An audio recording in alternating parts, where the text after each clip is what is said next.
Because I'm from Medtronic, there's disclosure statements, right? I'm an employee, I work there, and I own stock there, and I have IP patents in neurotechnology. This is for educational purposes only.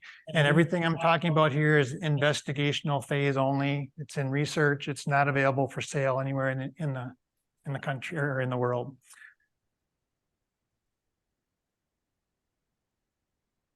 So 3 major questions. What needs to really happen to bring a therapy to market, especially when it's new? How have industry and academic centers worked together in SCI already? And what does the future look like for epidural Stim? From concept to commercialization,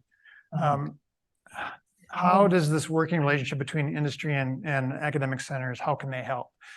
Well, especially for a new therapy, there's a lot of critical scientific knowledge that's actually at academic centers and not at a company.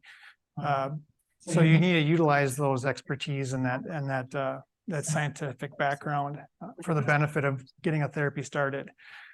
Academic institutions also have the ability to have access to medical centers more readily than most companies, because most of the time they're in conjunction with a hospital. But however, the academic centers kind of lack, a lot of the times at least, the engineering that's necessary to really make a product that meets the standards that are necessary to have a commercial system. And again, this is the biggest hurdle. The companies have the cross-functional capabilities that are really needed to get this to the masses. Bring it to scale, the quality, the manufacturing, the reimbursement, that big picture is very important in this. And we need to kind of look at what's needed there and go backwards a little bit on what our studies are really doing. So we have the best chance of success when we work together. So I broke this up into 3 different areas. There's this concept and feasibility phase, a business model and clinical evidence phase, and then the commercialization phase. So we've talked a lot about this actually this morning already, because we are in this concept and feasibility phase a lot. There's an initial idea somebody has. You have to just decide how you're going to test that idea. You need to obtain funding and approvals to do that. You likely run small studies to begin with. You might start in a lab. It depends what it is. It could be some preclinical work. You take those learnings and you respin it, or you actually can get to clinical concept studies. And then if there shows promise in a handful, you might go to a larger clinical feasibility study. So there's a couple ways that that has been done most likely or most often. One is you try to use an existing approved system for some other therapy.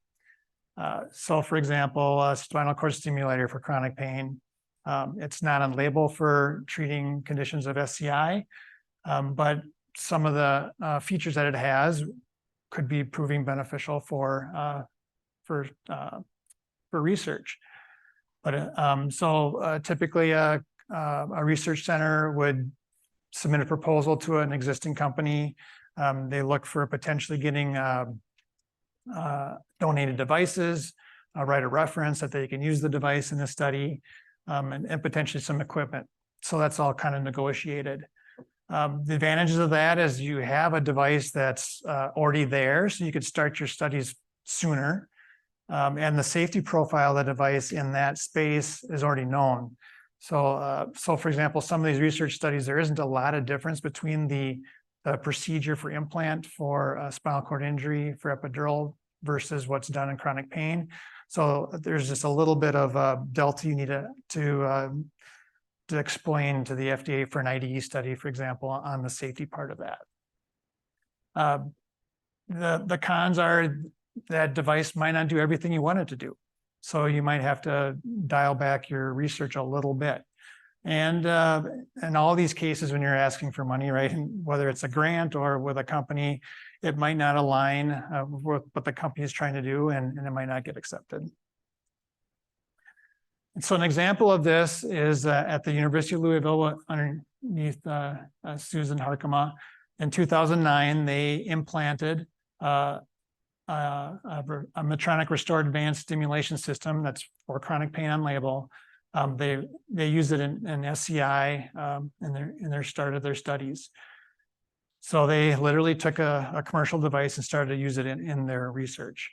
Again, the benefit there is they got to start early. They learned a lot.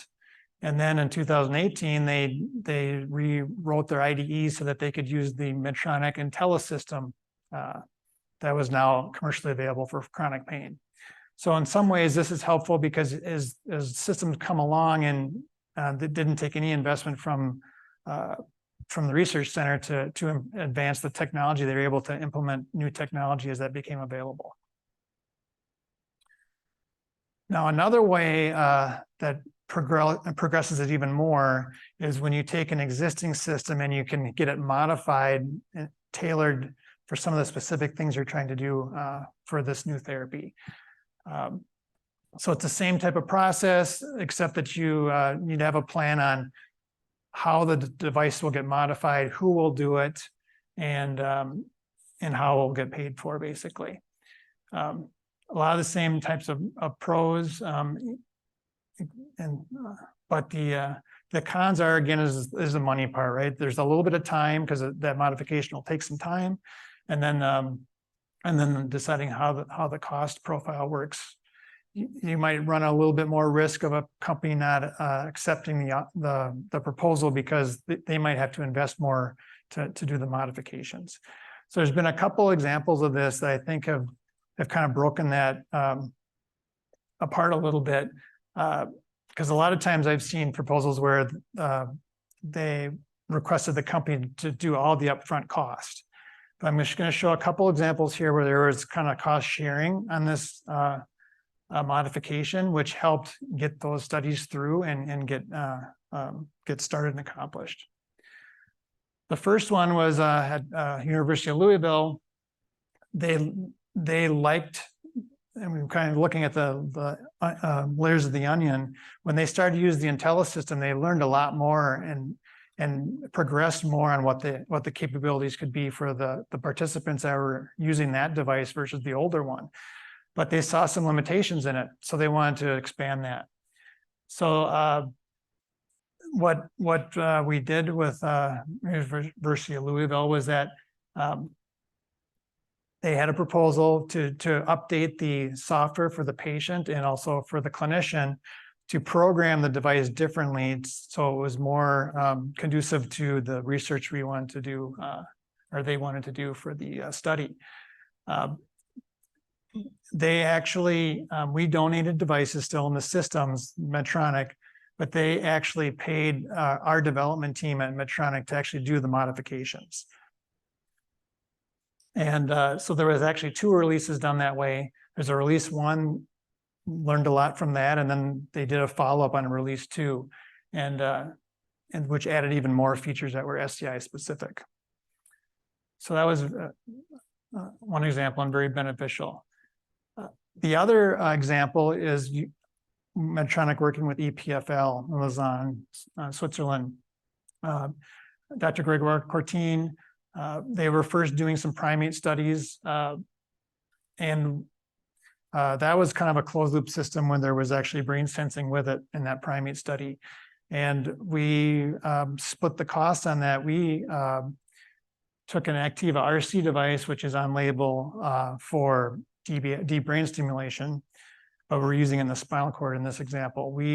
Medtronic paid for and changed the firmware in it to do some certain patternings that he wanted to do, and then changed the software in the patient programmer so that he could use that as a pass-through, so they could design their own implementation of their instruments to do certain programming of the device. So then they could access the information from the microarray that they were using, and kind of having this be more closed loop.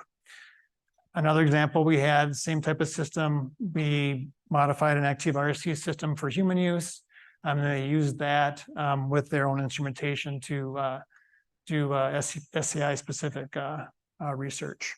So that's, again, kind of some cost sharing that a company may or may not have wanted to invest in that time unless there was some sharing involved with the academic center. So now this is the biggest hurdle, I think, is once you get to this point where you see promise, now companies have to look at, or somebody, right, of what's needed to get it to commercial, viability. So you kind of look like a company like Medtronic, we look at the business structure needed for the therapy. What type of sales force are you going to need? Who are the customer call points? What type of training are they going to need? The people in this room, right, we're all very passionate about SCI. When a company is looking at this and you're looking at to scale, you're talking hundreds, if not thousands of physicians now that might be involved, and they're not all going to have that passion. Some of them might be doing this once a year. So when you look at what's needed, you want to create a system that is readily usable by somebody that doesn't do this nearly as often, or it's not on their mind as much as the people in this room.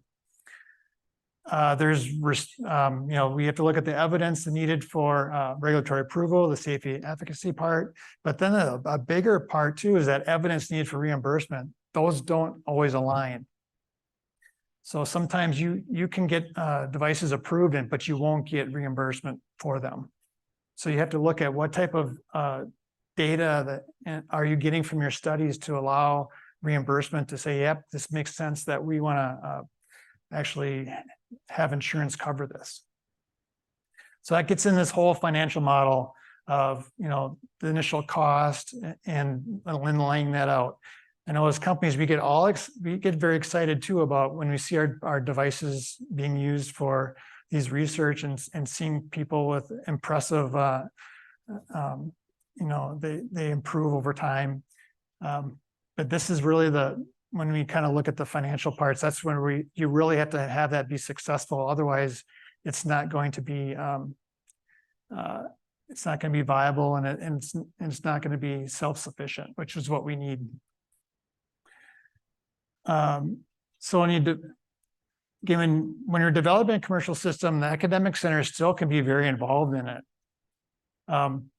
There's because of the expertise we have from the academic centers, that provides critical inputs for how to make the system.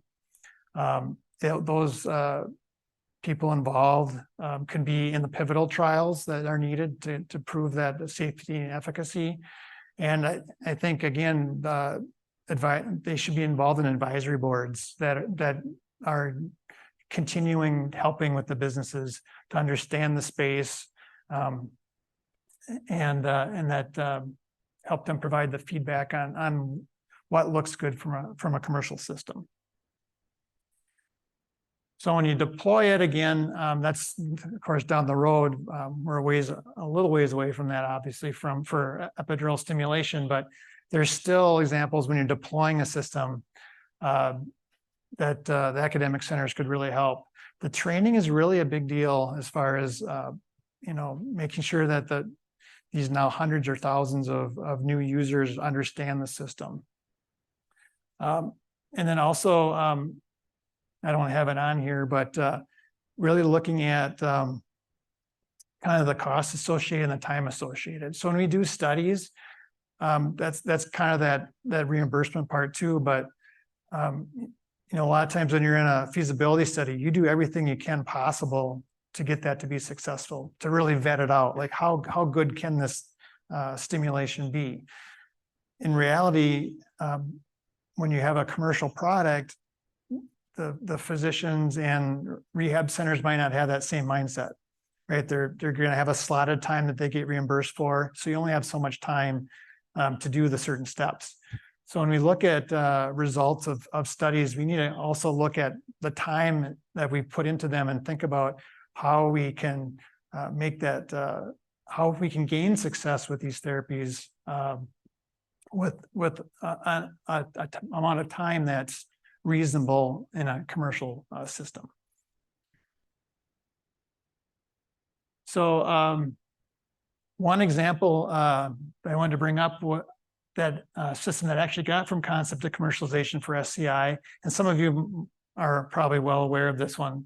I haven't been directly involved in it, but this is a model that Case Western utilizes. Case Western Reserve University has a lot of talent. They have a lot of engineering expertise, so they build their own systems. But they still need help to get it to commercial. So what they did in this example and a few other companies is their technology ventures actually helps fund the startup company, in this case Synapse, that took the knowledge that they had, and it looks like it was about 20 years of knowledge on this technology for helping with breathing with SCI. And then that company took it to the finish line. They got an HDE, human device exemption, in 2008, and just recently in April here, they got a PMA approval for it. So that is an example of how there was something that actually got to the finish line as far as stimulation treatment in the SCI space. So what does epidural stimulation look like in the future? I think it's, we're here to deal with the problems, right? We're trying to solve the tough parts, but it is very encouraging. You go here and you listen to the talks, and there's lots of progress. The concept and feasibility studies have shown that there's something here. And as Linda's presentation earlier, DARPA and NIH, there's a reasonable amount of funding actually targeted towards SCI, so that's promising, right? And there's efficacy studies that are starting to be developed. So we're kind of in that hump, I think, of how do we create these studies now so that we can get it to the commercial market. So it appears, right, it's not a matter of when, but it's to what degree, like what type of therapies can we have on label for SCI with epidural stim, and when they'll be launched as opposed to if.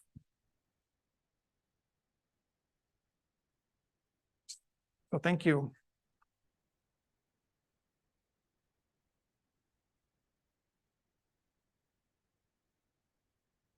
Thanks, Nate. Appreciate it. So I'm going to take a quick minute. I want to give you just a little bit of background. Again, if you haven't read your Navigating the Symposium. So a little bit of what you heard this morning and from Nate, just to provide some context for the next two presentations you're going to hear. The eSTAND trial here in Minnesota, which was funded by a state program that you'll hear about from David Darrow primarily, but also Ann Parr and Uzma Samadani, started in 2017, epidural stimulation study, dozens of folks implanted, but it was kind of a departure from some previous studies by not incorporating the rehab, just doing the stimulation alone. One of those partners, one of the neurosurgeons, Uzma Samadani, after implanting a whole bunch of folks and participating in that study, said to herself, you know what, I've seen enough. Like, this is good enough. I'm going to start implanting people clinically in my private practice. As a physician, it's my clinical prerogative. And the devices are approved for something called complex regional pain syndrome. Complex regional pain syndrome is pain, spasticity, and movement disorder. Anybody in the room have that? And so her decision was, okay, I'm going to do this. It's been approved for decades for complex regional pain syndrome. I'm going to apply that to spinal cord injury and see what happens. But I'm not going to just do that. I'm going to try to work with partners to set up a clinical network to support that. And I'm going to work with the company, in this case, Abbott, to support opening up the stimulator, changing the stimulation parameters based on what we learned in the eSTAND trial and based on what's published publicly. That led to the next three people you're going to hear from, two Minneapolis VA physical therapists, Ann and Elizabeth. We're going to come up first. and then following that, Sakina from Tri-Building in Chicago. They represent two of multiple rehab activity-based therapy centers that are seeing patients that have come through USMA. Now, I don't even know what the number is, but I think it's somewhere around 40, 50 people with spinal cord injuries, many of whom have been covered by insurance. So we wanted them to come and talk about, okay, what does this look like in a clinical setting? These two in a VA setting, which is very different from a privately run clinic, which you'll hear a little bit of discussion about. But I just want to give you that baseline context for the two folks you're going to hear from now. Please welcome Elizabeth and Ann.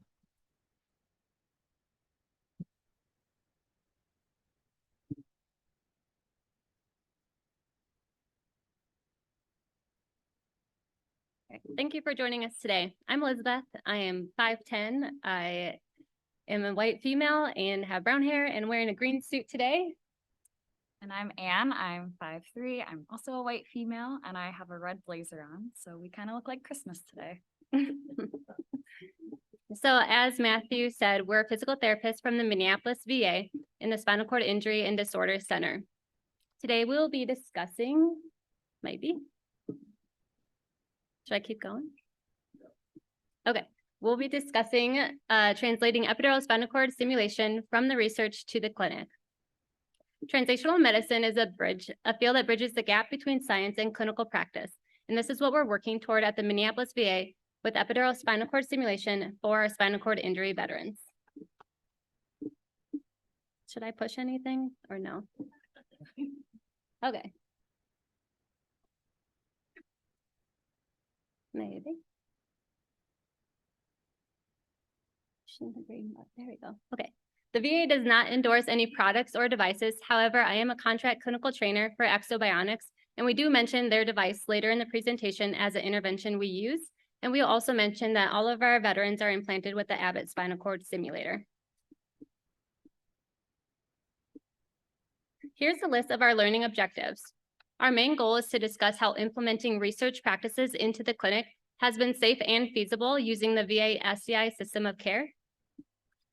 We will also discuss the meaningful benefits our patients are receiving from epidural spinal cord stimulation. We will discuss a few patient cases and mention the limitations and barriers regarding epidural spinal cord stimulation in the clinic. We work with a great team of people that have offered support, guidance, and mentorship in helping us bring epidural spinal cord stimulation into the clinical setting. Now, there have been many decades of research regarding epidural spinal cord stimulation to improve pain. But in the last decade or so, there has been research demonstrating how epidural spinal cord stimulation helps those with spinal cord injury. Our veterans first learned and engaged with epidural spinal cord stimulation through a study, eSTAND, that was carried out by Dr. Samadani and others at the Minneapolis VA, Hennepin County Medical Center, and more recently at the University of Minnesota. Our first patient was a part of this eSTAND trial, and he came to us after the study was complete to see what further gains he could make using physical therapy in combination with his epidural stimulator. We collaborated with Dr. Samadani and the Abbott clinical specialists to get trained on how to use the device. And after reading research, attending conferences, discussing with others in the field, and with our own clinical experience, we've been able to progress this intervention over the last year and a half for our spinal cord injury veterans. As mentioned, our first patient was a part of this eSTAND trial. He's a 53-year-old male with a T2 motor complete injury.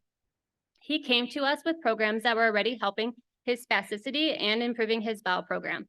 However, he wanted to see what further lower extremity function he could get. As you can see in the video, he was able to complete a stand pivot transfer with using suprathreshold levels of Stim and using a front-wheeled walker. While successful, the amount of training in and out of the clinic required to maintain and progress this function was not feasible for him as he was working a full-time job and raising young children at home. Despite not gaining lasting mobility benefits, he still uses his stimulator daily for managing his spasticity and improving his bowel program efficiency. And he also has programs saved to his device that he can use while exercising, using the FES bike or standing in a standing frame. Now, while we're all excited about the volitional movement that a stimulator may bring, or using suprathreshold levels of Stim to help someone complete a stand pivot transfer, there are other benefits to epidural spinal cord stimulation that can improve the quality of life of those with spinal cord injury. The research and our clinical practice have shown that there have been improvements in autonomic function, thermoregulation, reduced spasticity, improved bowel and bladder management, and also the reduction of medication, which really allows for a whole body approach to how epidural spinal cord stimulation could help those with spinal cord injury. This is a summary of our clinical process, which we help develop guide patients and staff. We work closely with our physicians and our neurosurgeon to provide education and to discuss expectations prior to having the stimulator implanted. We want to glean an understanding of what each patient's daily life looks like to see what benefits the stimulator could bring to them and develop a post-op therapy plan prior to having the surgery. If a veteran is interested in pursuing epidural spinal cord stimulation, they're then referred to Dr. Samadani, who makes the final decision of whether or not to implant. On the day of surgery, we collaborate with the Abbott clinical specialist and the EMG technician to complete the initial mapping of the stimulator in the operating room. We then follow up with each patient 1 to 2 days post-op to see what their response is to the stimulator and make further changes and add programs during an initial bout of therapy. We then follow up with each patient after their initial bout of therapy every 3 to 6 months in person or via virtual visits.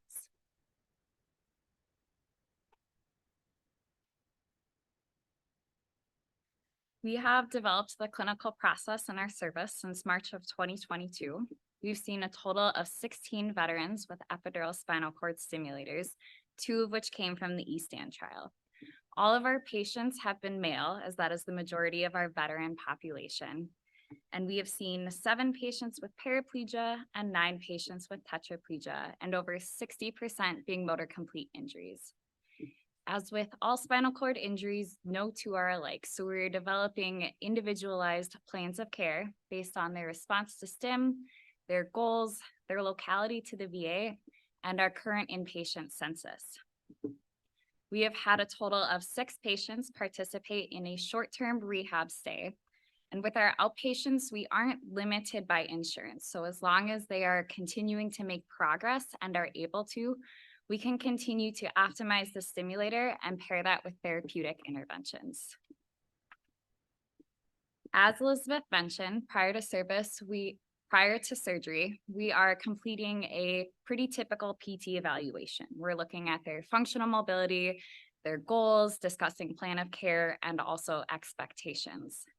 After surgery is completed, we complete another PT evaluation where we are starting with programming and assessing their response to Stim. At the beginning of each session, we ask if there have been any notable changes, and then we start with programming, usually the first 15 to 20 minutes of the session. This includes either finding new programs or optimizing parameters from their other programs. Our programming is really driven by patient subjective feedback, and then we're relying on visual observation and palpation. And just to note, like we would do with any new intervention, we are assessing vitals and for any adverse reactions throughout the session. We have found that the patient's body doesn't always respond consistently to Stim, so we are selecting interventions each day based on how they are responding to the stimulator. For example, if a patient is responding with more of a quadristep and extensor response in their legs, then we'll work on squats on the total gym or standing and transfers. If they're responding with more of a hip flexor or knee flexor response, then we may work on stepping training or cycling. Our goal is to always pair the stimulator with exercise and functional movement using interventions that we would typically use in a therapy session. After each session, we typically set the stimulator on a low level of amplitude, not to be felt just on in the background. Many of our patients have reported improvements in their blood pressure and spasticity and temperature control when they're leaving that on low levels in the background. So this is our second patient. He tended to respond with more of that hip and knee flexor response. So we focused our programming on stepping patterns. We placed him in a pool so that we would be able to put him in a state of reduced body weight and really facilitate that training of stepping using the pool treadmill. He's a 30-year-old male with an incomplete C7 level of injury. He's a full-time manual wheelchair user and was implanted 5 years after his surgery, or after his injury. And then he participated in nearly a year of therapy, both in the pool and on land. You can see here, we were able to get him standing in the water without using his arms. However, we had a lot of difficulty really translating that over ground without putting a lot of weight through his arms and wear through his shoulders. Overall, he was able to improve his core stability and tolerate exercise at a higher intensity level. He continues to maintain a good quality of life, even though he didn't have significant changes to his function and didn't really get meaningful voluntary movement of his legs. Similar to how we found specific programs for patient 2 with the stepping and the standing, we strive for that with all of our patients. We're looking for task-specific and goal-oriented programs. Optimization of the stimulator typically takes about 5 to 10 hours of initial programming, which includes setting the configurations and optimizing the parameters. Our configurations have come from the research, from collaborating with experts in the field, and from our own understanding of how the stimulator works and how the patient is responding to the stimulator. For each configuration, we determine optimal parameters, including frequency, pulse width, and amplitude range based on the patient's response. And then, although a configuration may work from one patient to the next, we often have to adjust those parameters.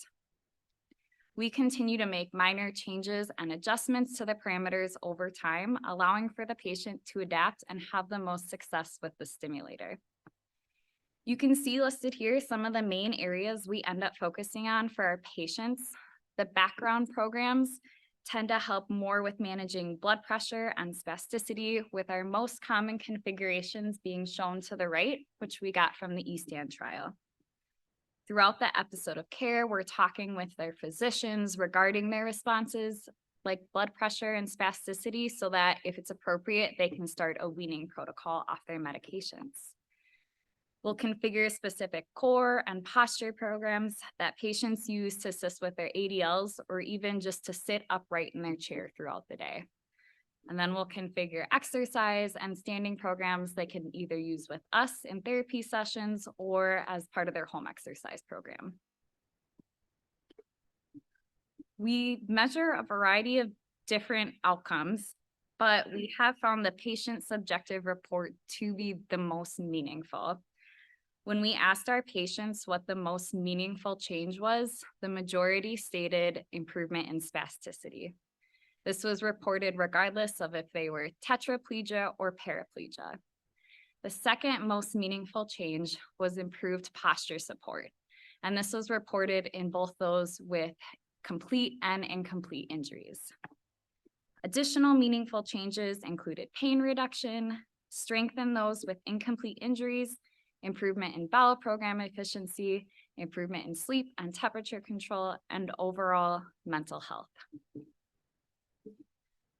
There are many benefits and meaningful changes that can happen, but we wanted to touch on some of the limitations and the barriers that we've encountered. One significant challenge that we face while programming is really isolating specific muscle groups for functional activities. For example, we'll get a strong co-contraction of the quadriceps and the hamstrings, which can make it really difficult to work on standing. Additionally, the intensity of the amplitude is posture dependent. So the stimulator will be more intense if the patient is laying on their back with the pressure of the mat up against their spine versus if they're sitting up at the edge of the chair. And we just like to keep that in mind as we're programming and then making sure we're educating our patients about this. We have had a few patients respond with an initial worsening of spasticity before it got better. And we've also noticed that those with spared sensation often can't tolerate as high of stimulation levels, which can limit a motor response. And finally, programming is really patient specific. It takes time to figure out what programs will work best for these patients. And although a program may work for one patient, it doesn't necessarily work for another.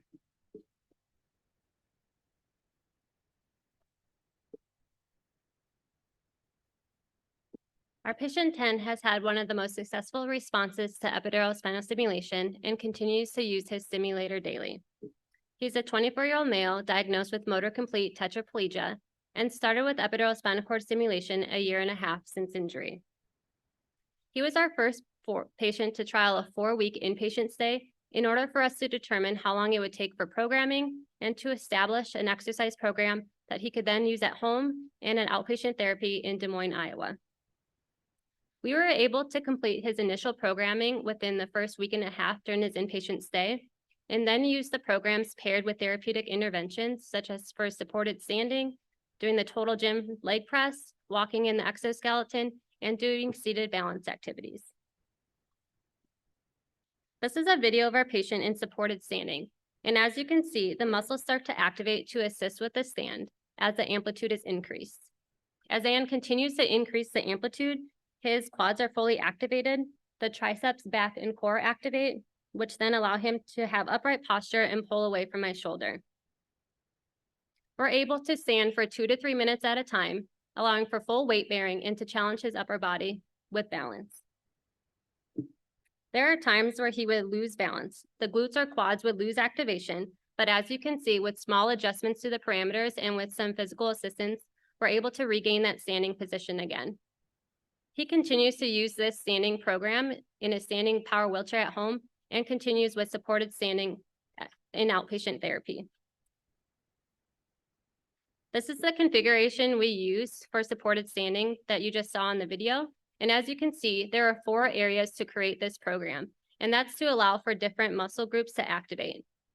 Area 1 activates the patient's back and core. Areas 2 and 3 are a diagonal configuration that Dr. Tarro shared with us that got the right and the left leg. And as you can see, we added an area 4, and this was geared more to the right side as the patient was more responding on the left leg, and we needed a little bit more activation in his right leg to complete an optimal stand. One significant benefit of Stim for this patient was the ability to move with intent. He was able to demonstrate activation of bilateral quadriceps voluntarily to complete multiple reps on the leg press machine. He continues to do this consistently at home and with outpatient therapy. The patient also had other benefits, such as improved thermoregulation and a reduction of spasticity, which has helped his sleep quality, and also had the return ability to sweat, which improved his exercise tolerance. We use ExoNR exoskeleton, and although returning to walking is not necessarily our goal, we found that with repetitive stepping and the variable level of assistance it provided was a great cardiovascular exercise for our motor complete injuries. This patient was able to work out at 70% of his heart rate max, so a moderate intensity workout, while walking in the exoskeleton and during supported standing. We wanted to mention 2 unexpected results for this patient. As demonstrated by the amount of pounds the patient was able to press on the rickshaw, there was one configuration that got his triceps activated, and he had an immediate 10-pound improvement in strength. The stimulator was placed at the lumbar level, therefore we were not expecting any upper extremity involvement. After 3 weeks of training with the stimulator, the patient demonstrated a 46 to 50% improvement in strength with the stimulator on and also with the stimulator off. These improvements in strength improved his ability to complete ADLs and participate in recreational activities such as fishing. One additional benefit was his improvement in pulmonary function. When the patient returned home, he started to use his incentive spirometer and his peak expiratory device again. And to his surprise, he showed both improvement in inspiration and expiratory force. This is an important finding in perhaps preventing pneumonia and other respiratory conditions that can occur with those with spinal cord injury. And we believe as the patient continues to use his stimulator that he will continue to strengthen his breathing and cough production. We were able to provide a seamless continuation of care for this patient as well as another patient from the Des Moines area, utilizing our VA SCI system of care. The VA has 25 SCI hubs, and the Minneapolis VA is a hub with 7 spoke sites. We have trained the therapy team at the Des Moines VA on how to pair the stimulator with therapeutic interventions and how to make adjustments to the parameters in order to get the most out of the stimulator in the outpatient setting. Often, we're finding that patients need minor adjustments to their stimulator parameters as their body gets used to the stimulation, so having these additional therapists trained to make these changes is very valuable. We wouldn't be able to translate epidural spinal cord stimulation as an intervention in the clinic without Dr. Samadani, her lab, and support. She hosts monthly meetings to discuss new research and talk through cases, and we also been working with another research lab toward collaboration. We also encourage our veterans to participate in ongoing research studies as they're able to, because we do want to support the research and the continued pursuit in bringing epidural spinal cord stimulation to the clinic for all. In summary, epidural spinal cord stimulation with physical therapy has been safe, meaningful, and feasible within the clinic. In closing, we wanted to leave you with this. One of the benefits of epidural spinal cord stimulation is movement. And even though this movement may not be functional, it is still meaningful. Our patient said, "The feeling I get when I'm able to move a body part after all these years is unexplainable. I always hoped research and science would come this far in my lifetime. And now that it's here, I am so grateful." And his wife mentions, "The opportunity to witness my husband willfully move after over a decade has only been a dream I'd hoped to come to fruition. We are humbled and beyond grateful to all devoted to this endeavor. This is our life, and it makes all the difference in our world." Thank you for your time.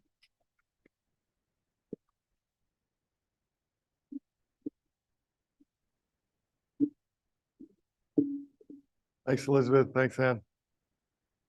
I want to introduce our next 2 guests, eventually 2, or all right away 2. Tracy, full disclosure, is our board member at United Fight Paralysis, also the co-founder of Triability in Chicago. Sakina, a co-founder of Triability, physical therapist, also working with a number of Uzma Samadani's patients similarly, but maybe without the same kind of hub and spoke that the VA has. So welcome, Sakina. Tracy. Hello, everyone. My name is Sakina Valika. I'm a neurophysical therapist. Tracy and I co-founded Triability Neuro Rehab, which is an activity-based rehabilitation center in the suburbs of Chicago. I want to thank Matthew and the other board members for giving me a chance to present today. It is an exciting time in spinal cord injury rehab, and I'm thrilled to be presenting to this audience.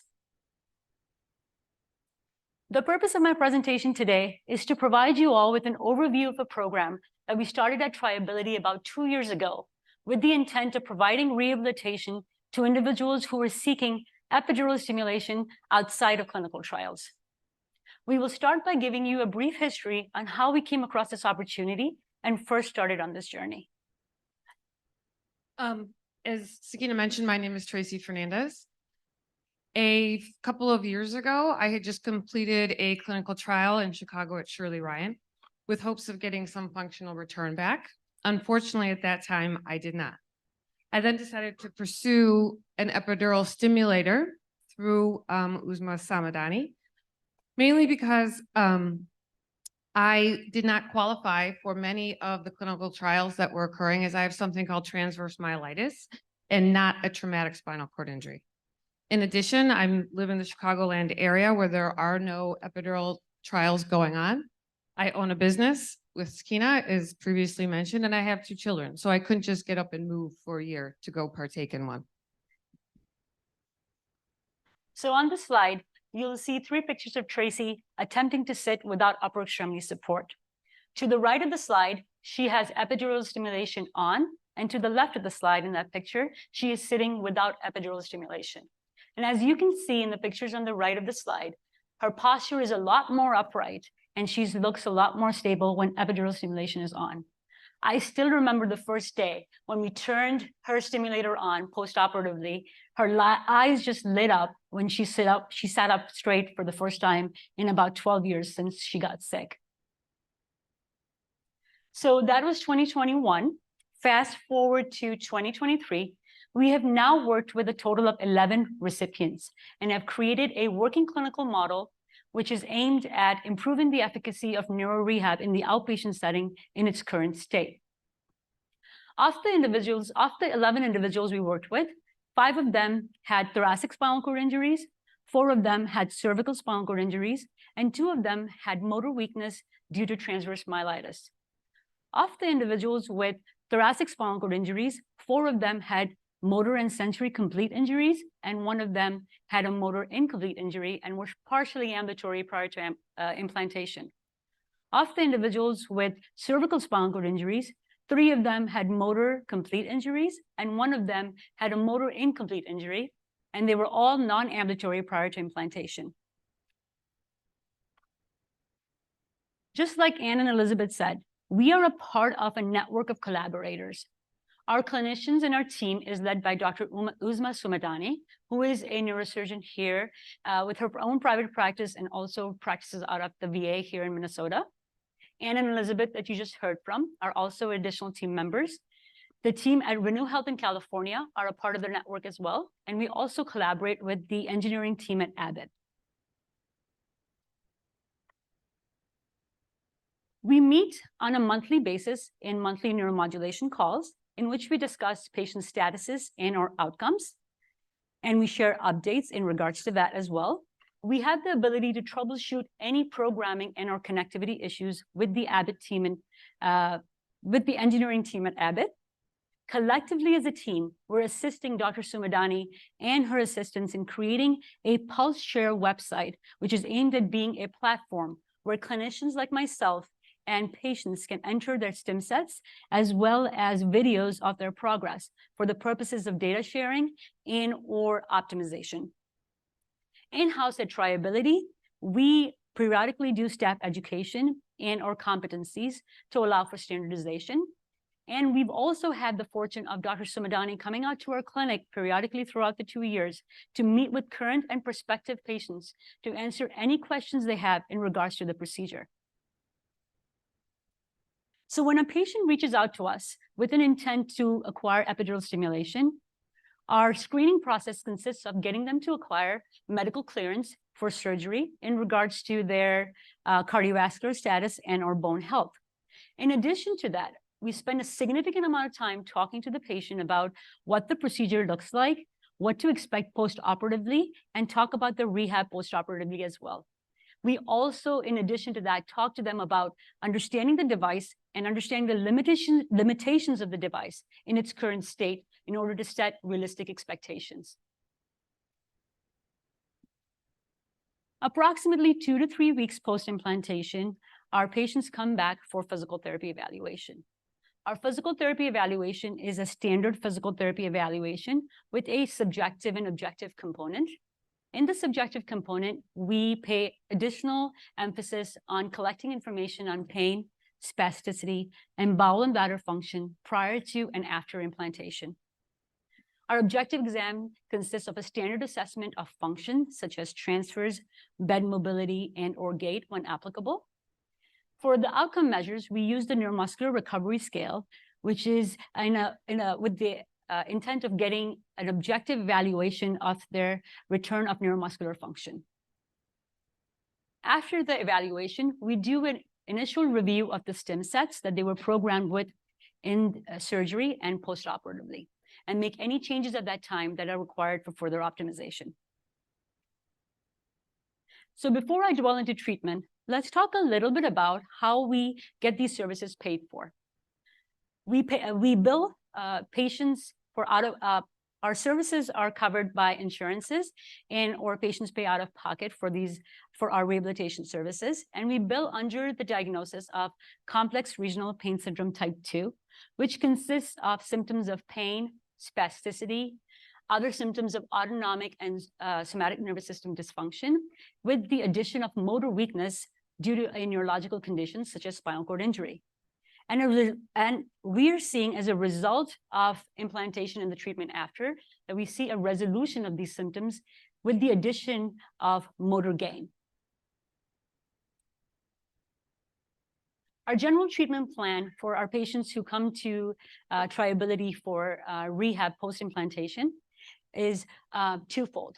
For patients who live locally near Triability, they come to see us anywhere from 2 to 3 times a week for at least 6 months or more, and we do programming on a monthly basis. Being an outpatient clinic, independently practicing and billing insurances, it is difficult for us to do programming on an ongoing and a more frequent basis, because it is something that we have to spend a lot of extra time, as Anna and Elizabeth alluded to. It is very time consuming. And a lot of patients who are coming to us require treatment because those are the ways we are billing insurances for. Patients who are coming out of state, they come to us in bouts of care throughout the year. And we may see them from anywhere from 2 to 3 times a week. 2 to 3 weeks at a time, anywhere from 3 to 5 times a week. And we offer remote programming assistance after discharge on an ongoing basis. Here are some pictures of our treatment interventions that we provide at Triability. They are standard activity-based therapy interventions, such as locomotor training, body weight supported walking over ground, and working on standing independence. Here's a video of a young man, 27-year-old, with T4 motor complete, Asia A spinal cord injury, 6 years post-injury, and 1 year post-implantation, working on gaining volitional control with the assist of epidural stimulation in staggered stance with body weight support. And as you can see, as he tries to extend the knee, his knee extends, and as he stops trying, his knee buckles and flexes. Some of the outcome measures that we track are transfers, isolated lower extremity movement with and without stim, and stepping. Here's a video of a 70-year-old woman who has about a 10-year history of motor or lower extremity weakness due to transverse myelitis. And 1 year post-implantation, she is now able to perform a sit to stand and a stand to sit transfer without really needing an assistive device to do the task. And here's the video of this young man that we saw in the last slide, working on a stand pivot transfer from his wheelchair to the mat table. And as a reminder, he has T4 motor complete paralysis, 6 years post-injury, non-ambulatory prior to implantation. And in about 9 months post-implantation, he has started and demonstrated the ability to complete a stand pivot transfer.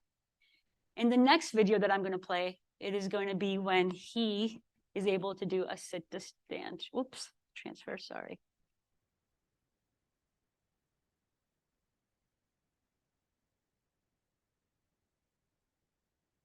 For me as a therapist, to see an individual with motor complete paralysis be able to perform a sit to stand transfer in such a relatively short period of time after implantation is extremely satisfying.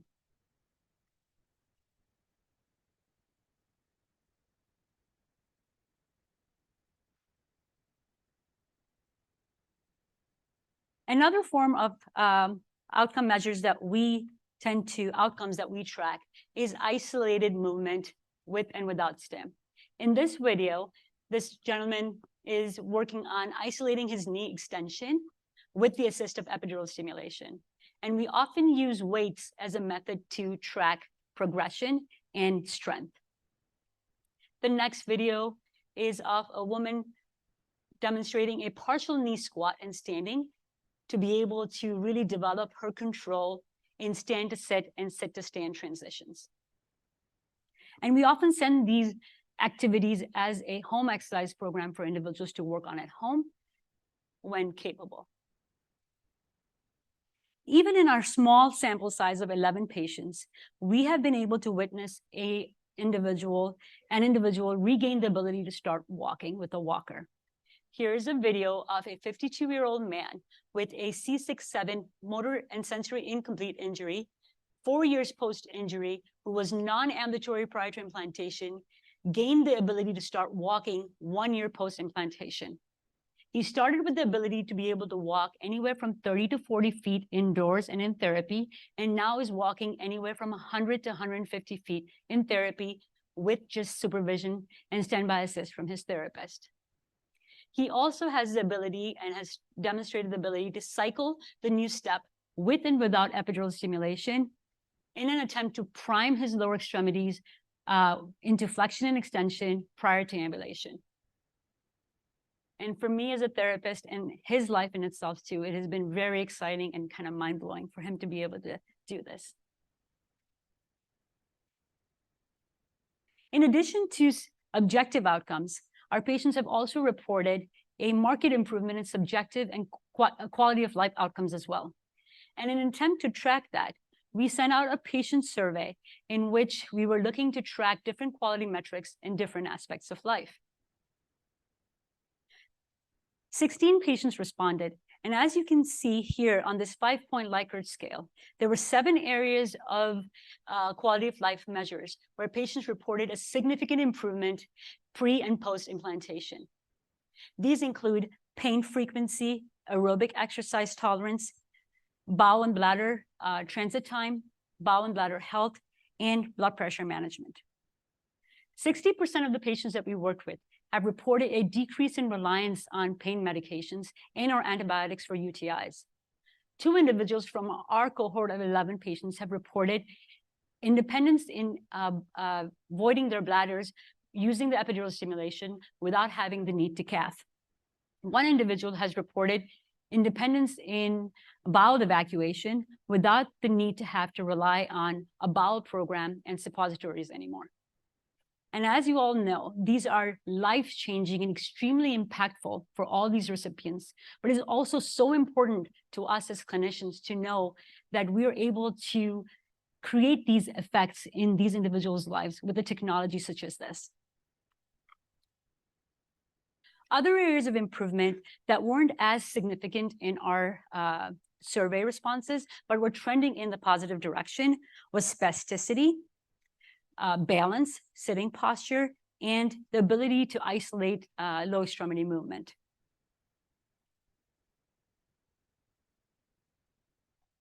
There were some areas of when we asked about reporting frustrations of the technology, there were some areas that they talked about their frustration, the most important of them being lack of recovery of walking, lack of access to training centers like ours that can provide rehab locally once the individuals are implanted, and the lack of access of data sharing and optimization at this current state. However, in an attempt to gauge overall satisfaction from these individuals, when we asked the question, would you do it again? Or would you recommend it to someone else with a similar injury to get this surgery? 100% of all of them responded yes. And that was extremely powerful to see. Limitations from our perspective clinically continue to be device connectivity, some software programming issues, lack of access of sharing data for optimization. And my really hope is as we create this website and enter and get patients and clinicians to collaborate and enter their STIM sets and videos, we will be able to overcome that hurdle. And it has been difficult for us to find programs specifically that would help create and generate stepping and or walking. Some complications, sorry, I pressed the wrong button.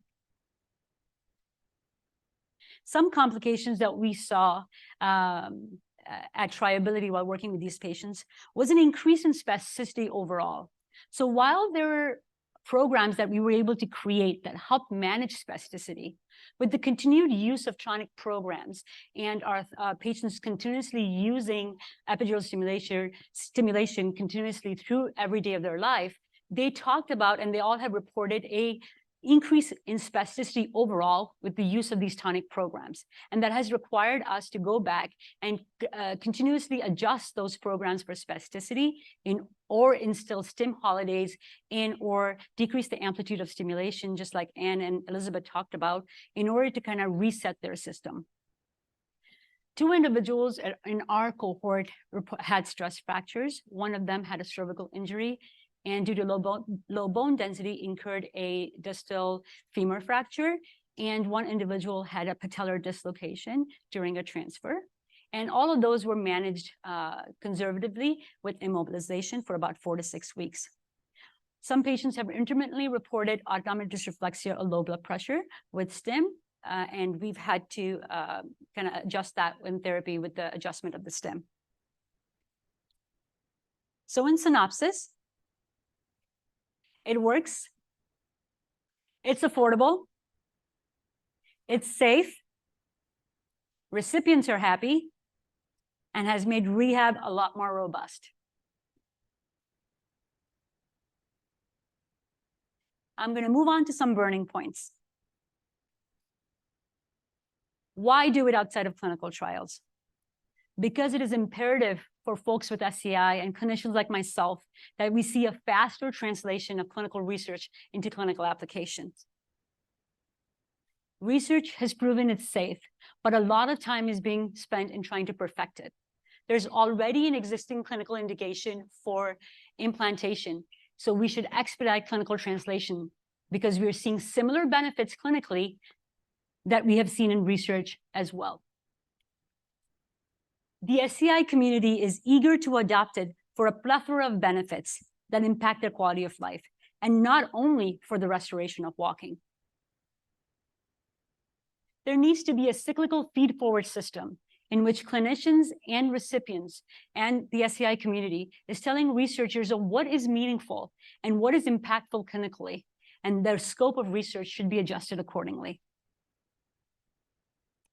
Independent activity-based rehabilitation centers like ours should be included in clinical research because we have a host of very motivated patients and clinicians who can provide the much-needed data to push the science forward.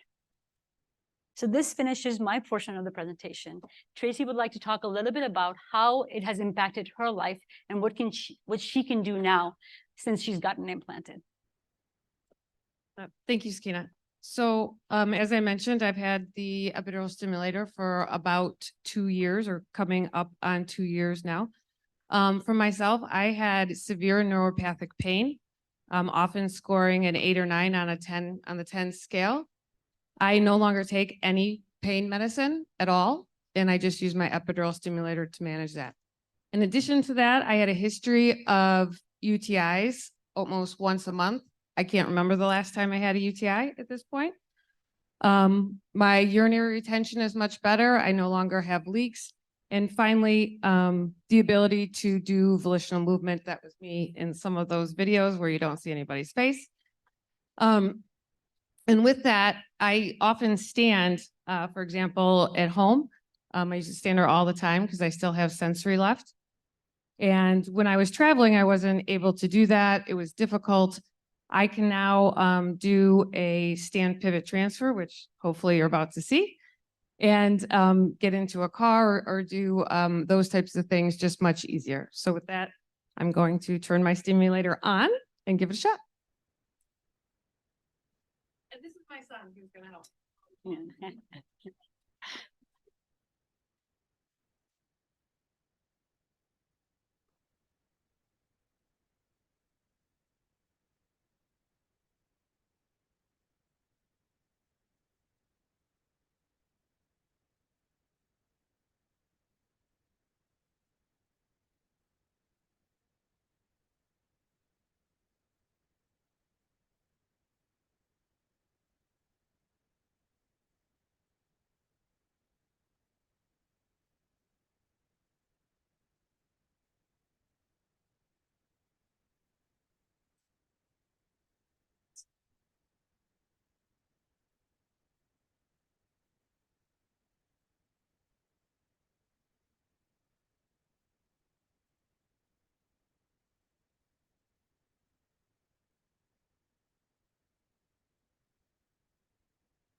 Thank you all.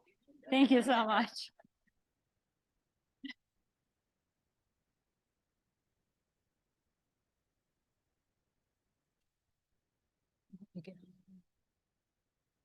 Yeah.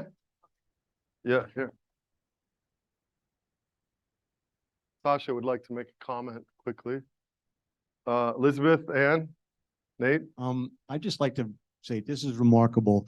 And I would just like to say that in 2002, for some of the people in the audience, I have not epidural, but I have FES implants in my muscles.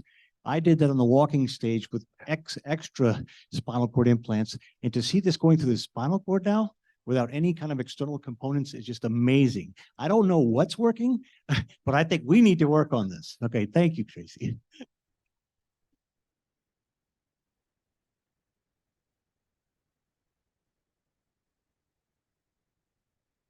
Come on up. Yeah, I'll grab you an extra chair.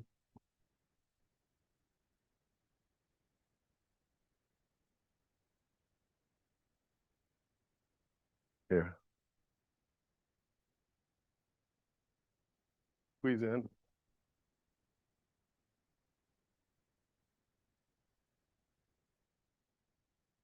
Let me know if you want me. Okay. What, you're gonna stay up here, right? Please. Let me move this to the side. So any questions? I hope.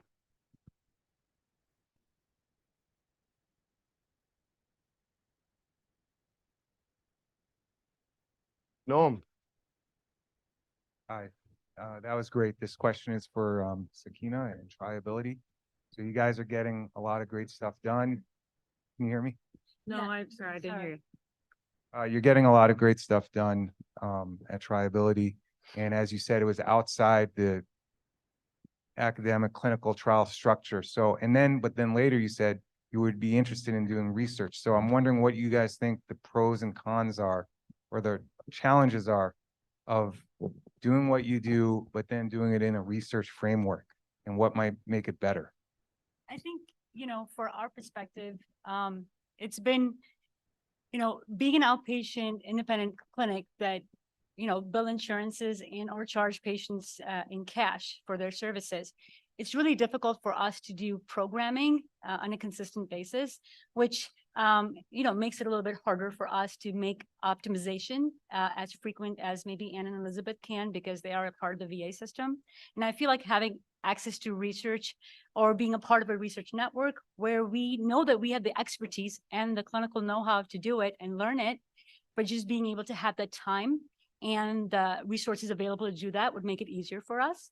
We're actually a part of a clinical trial through the Inuvo X System study, and just being a part of that and then doing this clinically has been a stark difference for us. While we're getting similar benefits, it's just easier to know that we have a protocol and we can do some adjustments based on the training that we were provided, versus we are still fishing in the dark and trying to coming up with ways. But it's exciting to see we're seeing the similar benefits to what they reported in the VA as well. And the similar benefits that research is also reporting as well. We're seeing it clinically with our patients. John? Thanks, Matthew. John Chernesky, Praxis Spinal Cord Institute in Vancouver. I forgot to introduce myself properly last time. I'm somewhere around 4 foot tall, I guess, when I'm sitting in my wheelchair, wearing a blue and white check shirt and a shiny bald head. Very interesting to see what you guys are doing. Moving this forward. Obviously, I think everybody with a spinal cord injury in this room is quite interested in the potential of spinal cord stimulation to improve function, not just autonomic, but also the motor function you're working on. First, I just want to say you guys on both of your last two presentations talked about getting people walking. I think you need to be careful about the words you're using. Standing and stepping is one thing. Walking is very different. Walking is a dynamic movement that generally includes independent balance and postural control. Definitely getting standing and stepping. Walking may be a little ambitious to be calling it what it is. And I think another big piece of this is we know as we're moving towards a hopeful regulatory approval of these devices for widespread adoption is the safety profile. And I'm glad you guys both mentioned a lot of the safety that you're seeing, some small adverse events with fractures and such. And that leads me to wonder why everybody's always targeting walking after being sat for so long. You know, we've talked about low bone density, we talk about the need for postural support, and knowing that walking is such a dynamic movement that requires a lot of, you know, strength in the abdominal areas, hip flexors, glutes, all of that. And I wonder why there's not more crawling exercises on the mat, on the floor, on all fours, which to me is a much more difficult activity than walking. The reason we walk is because it's easy. Our bodies are designed to do it. It's a very efficient movement, but it also puts a lot of stresses on joints that might not have a lot of inherent stability, the knees, the hips, the ankles. And to me, crawling, much like babies, seems like a much smarter first step before walking. So at Triability, we absolutely do crawling too. We just don't have videos of people crawling, but I've crawled, most of our patients have crawled, and that is absolutely something we do all the time in the clinic. And then one thing, you know, when we're billing insurances, we have to show that when we're tracking the objective outcomes, they have to be something functional, and crawling and or other activities that are looking at towards like floor activities, if they are aimed towards floor recovery or fall recovery, we definitely kind of build from that perspective and or make goals for that. But in order to really demonstrate functional gains, we have to use metrics like transfers and or upright standing and or stepping, like you said, as an outcome that justifies the therapy to be covered. And that's what's different, right? When we are talking about an outpatient setting versus research, when we have to be reimbursed for our services, either from insurance or from a cash pay perspective. Yeah, I want to quickly say, because I know we talked about this quite a bit ahead of time, that that was something I really wanted these guys to point out, the difference between these two settings.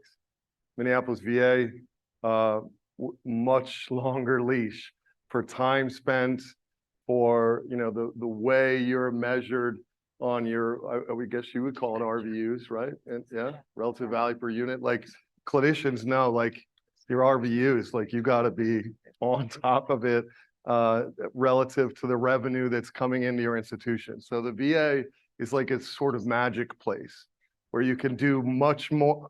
Sorry, but you know, right? You just do much more than you could in a where Tracy and Sakina own this business. And do they get reimbursed for this? How much do they get reimbursement?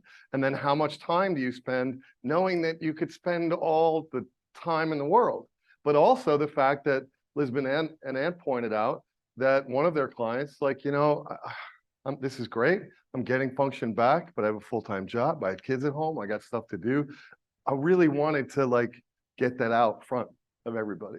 So I just want to emphasize that, not speaking for you, but just so make sure that you heard that part.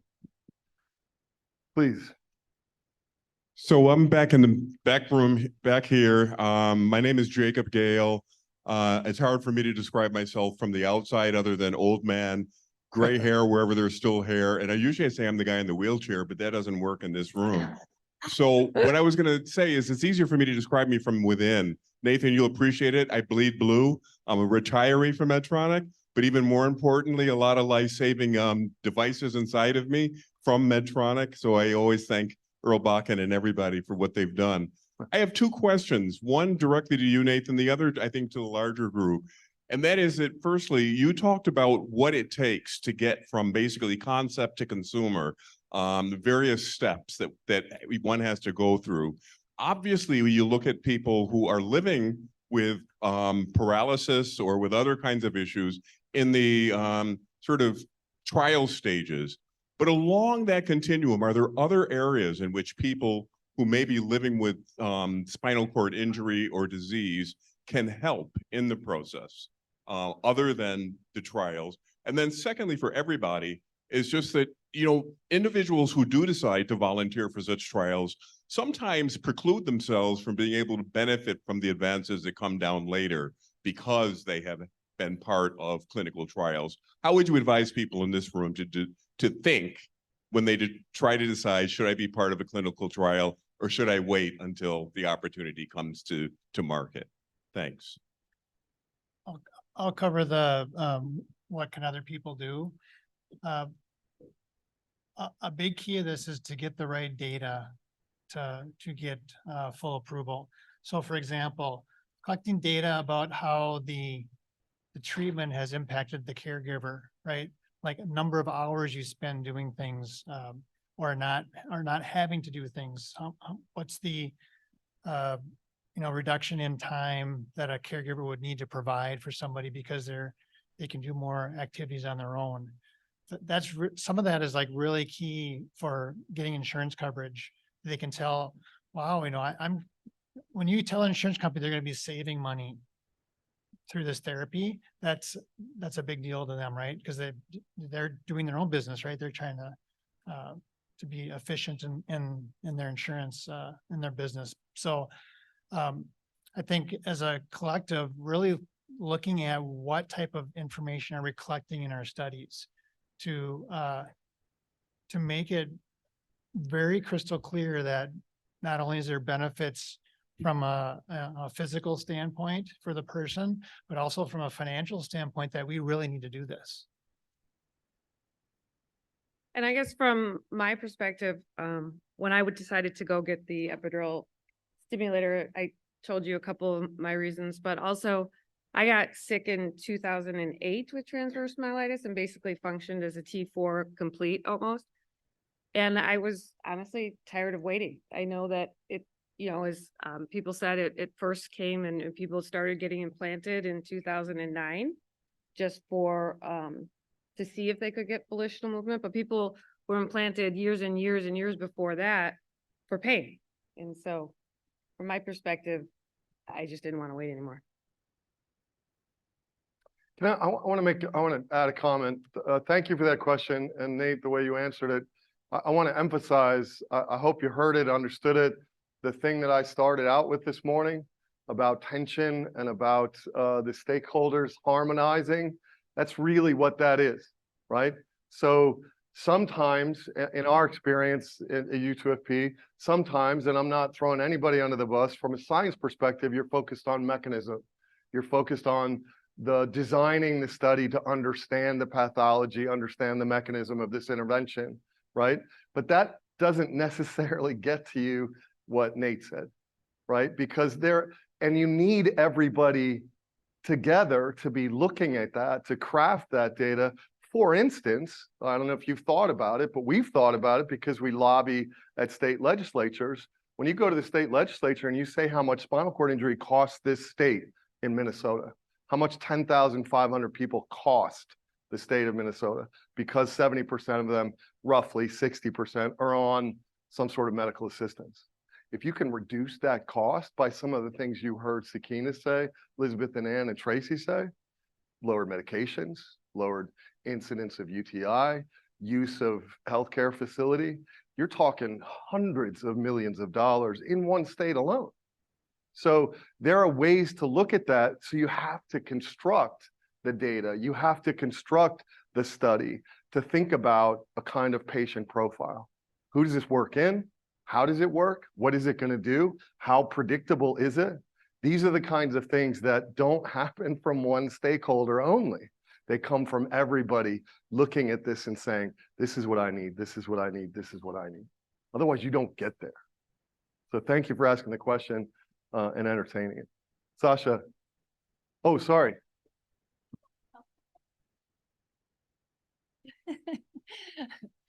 This question is also for Nate. Do you think like a big strategic company like Medtronic or Abbott or whoever, do you think they would ever consider either spinning out a wholly owned subsidiary company to pursue some of these smaller market opportunities, or would they ever agree to something like a supplier agreement with a smaller company that just wants to do their thing with their existing technology? Is that a path forward?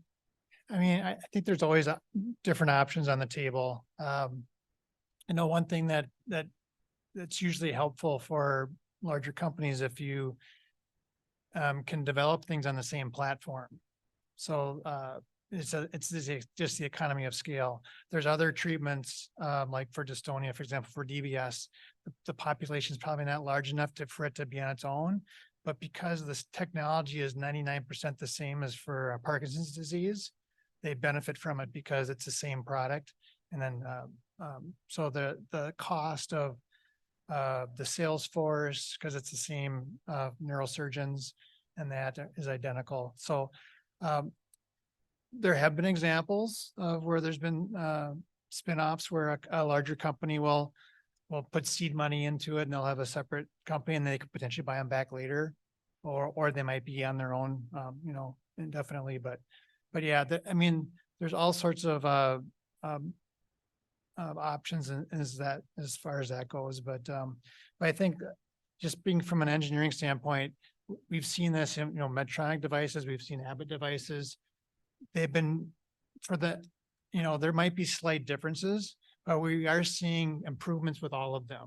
So that's very comforting, I would say, that there doesn't seem to be like a very particular magic sauce to see improvement. Now, there might be some better than others, but that from our standpoint here, that's less important, I think, than understanding that they're, you know, we see those improvements. They're all kind of based on chronic pain stimulators. So I think there's some, using that same model, I think it's understanding the sales force, et cetera, and that sort of thing, that if you can use some of those sales, like a larger company, if you can use some of the same sales force resources, that's helpful from that initial up cost. A lot of these therapies, right, for spinal cord or for stimulation, DBS, chronic pain, there's a lot of high touch points. It's not like a pacemaker where you put it in and it's on its own. You don't have to follow up. So that's kind of the thing, especially from an engineering standpoint. You know, we're at a place we are today, but I think our end goal is that we really want to automate this stuff as much as possible. Like, you spend hours upon hours of trying to optimize. What can we do from a technology standpoint to make that so you get less cumbersome? And you get more consistent results depending, you know. Absolutely, and replicable. Yeah, because you know, there are people here that have been doing this 10 years, right? And there's some things that they just kind of do because they understand it. That doesn't exist, you know, with the new people you're training. So we just have to think about that too, is where can we train and automate so that there's a more consistent result as it scales larger.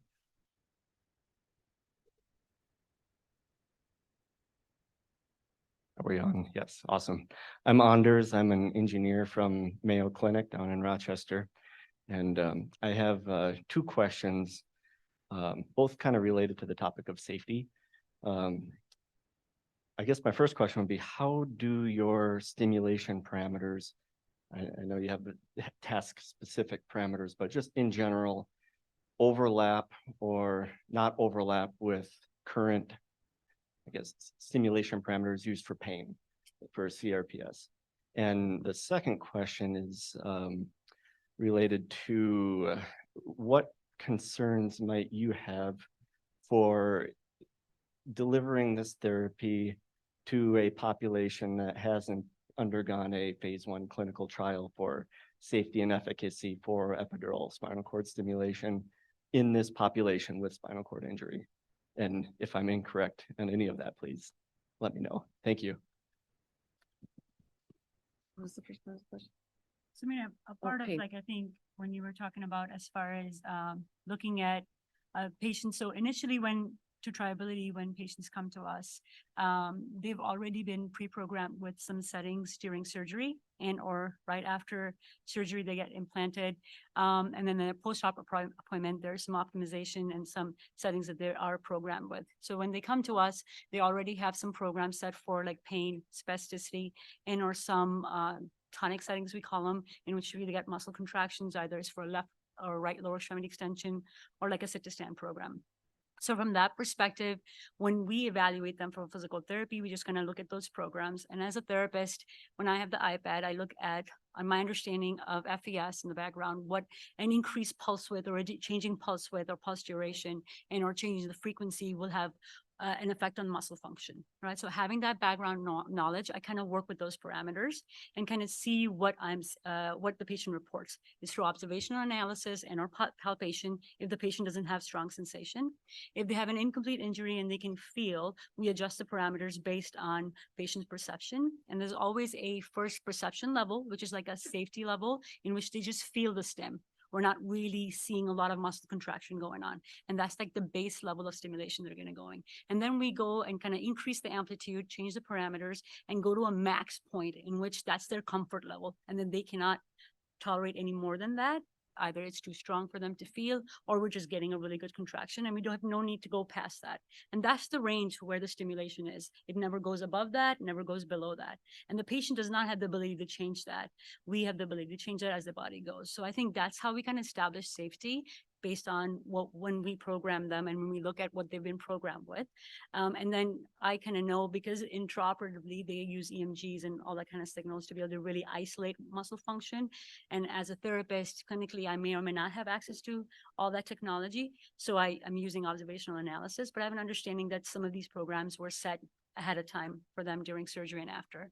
And then from the perspective of, I think your second question was, as far as safety and efficacy, I mean, I feel like there's a lot of research that has been done to really understand and establish the safety of this in this population, right? There's been research since going on for the last decade in which we have used Medtronic, the stimulator, in research trials. The East End trial was there, in which it was tolerated just fine by patients with different motor settings and tonic settings.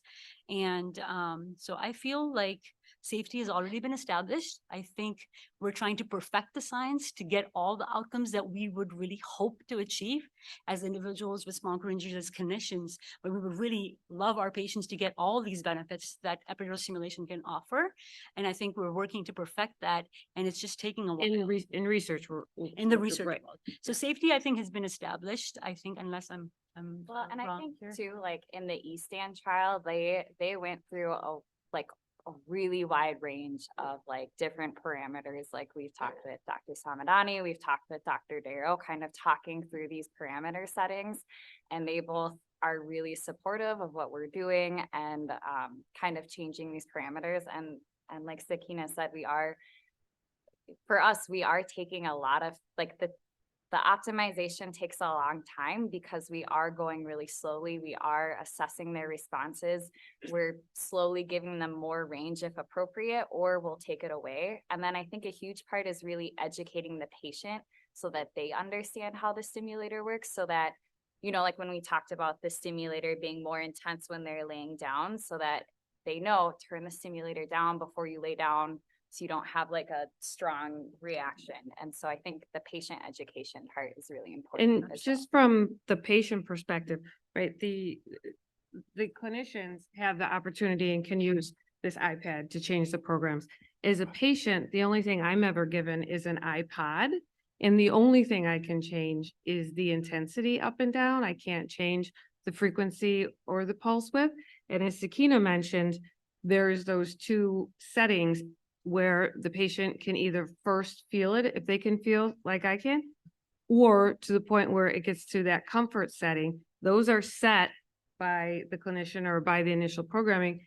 Then the patient can never go above that when they have their own iPod. So we haven't seen, or I'm not that concerned from that perspective, that they're just going to go super, super, super high.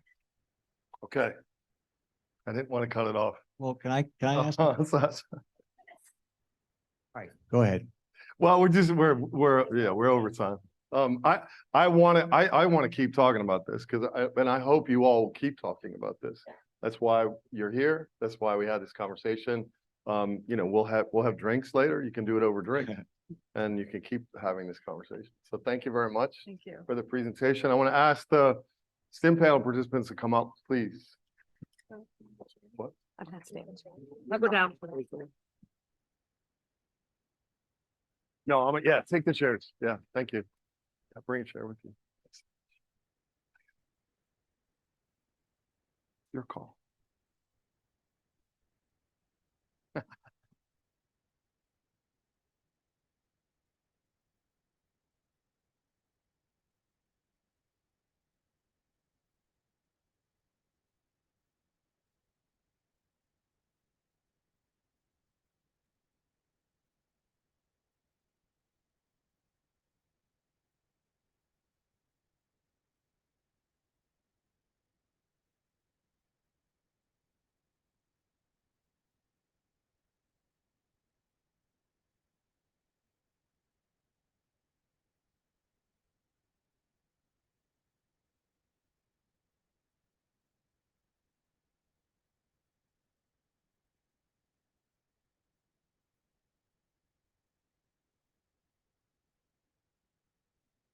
Come on.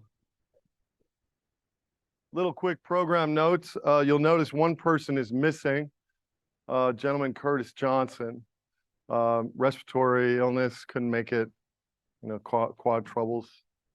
So we're sorry he's not here with us, but grateful to all you folks. Oh, we're gonna fit. Yeah.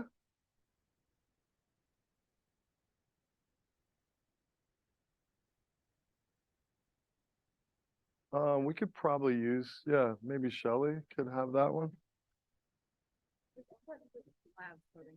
Okay. Give that one to Tracy. Yeah.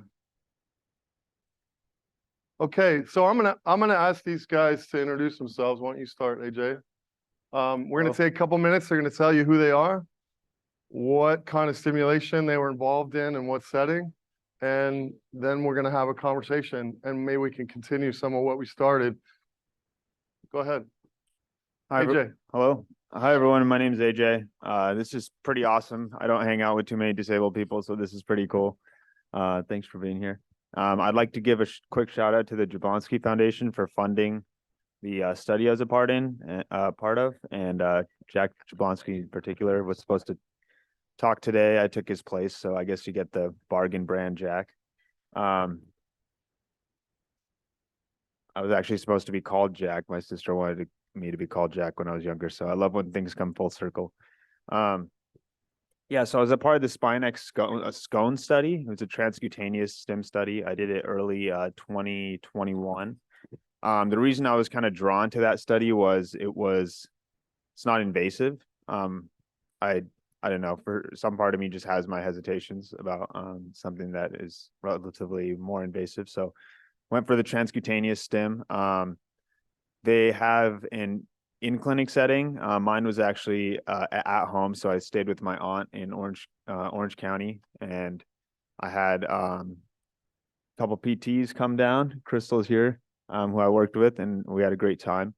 So it was a couple times a week, couple hours, and it was a personalized study in that the parameters kind of changed based on how based on the client's function and whether there were changes throughout. So the main criteria was an upper extremity study. So at least 60 minutes of it had to be targeted towards upper extremity.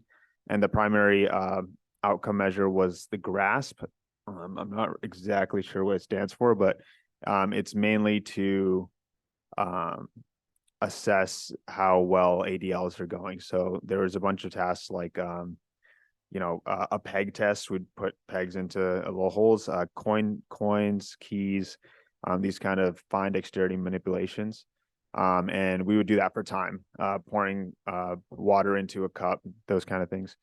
And so we did that. It was a 4-month study. We'd do it every month. We would take a test and check. And yeah, on a personal note, I didn't see too much benefit from upper extremity, whether that's, because the duration of the study was only 4 months. Maybe that played a part of it, but I didn't see too much translate hand-wise.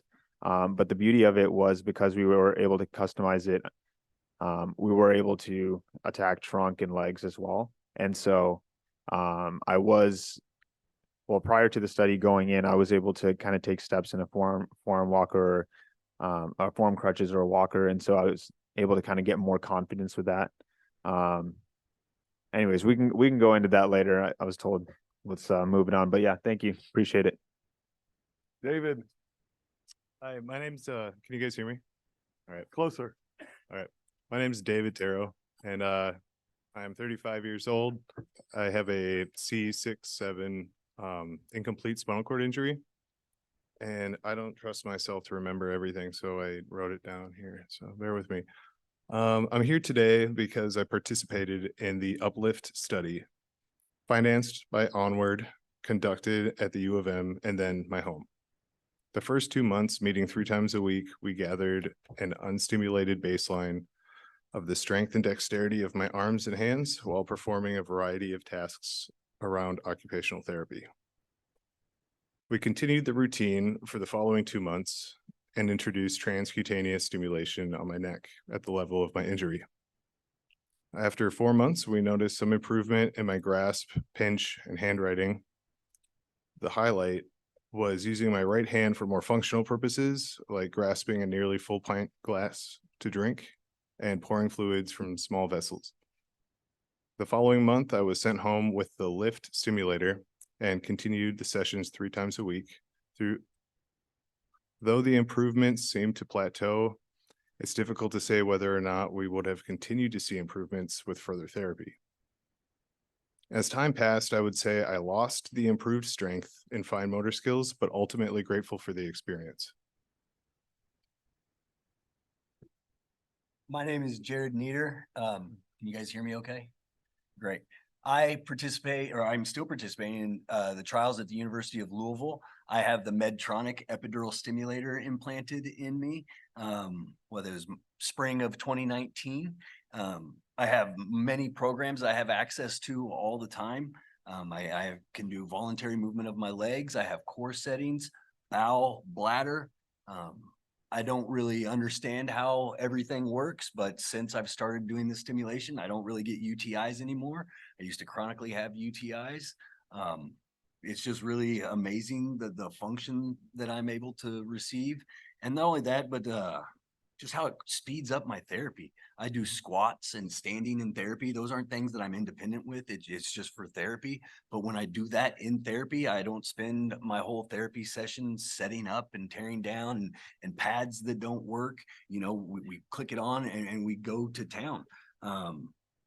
Yeah, stimulation is just, it's really impacted my life in a positive way. And like I said, I don't understand all the science behind it. I just live it. And I know that I am a stronger, healthier, happier person because of the stimulation. And I'm really passionate about what I've been able to receive. And I hope everybody with a spinal cord injury gets this opportunity in the future. And I hope you guys have a bunch of questions for us.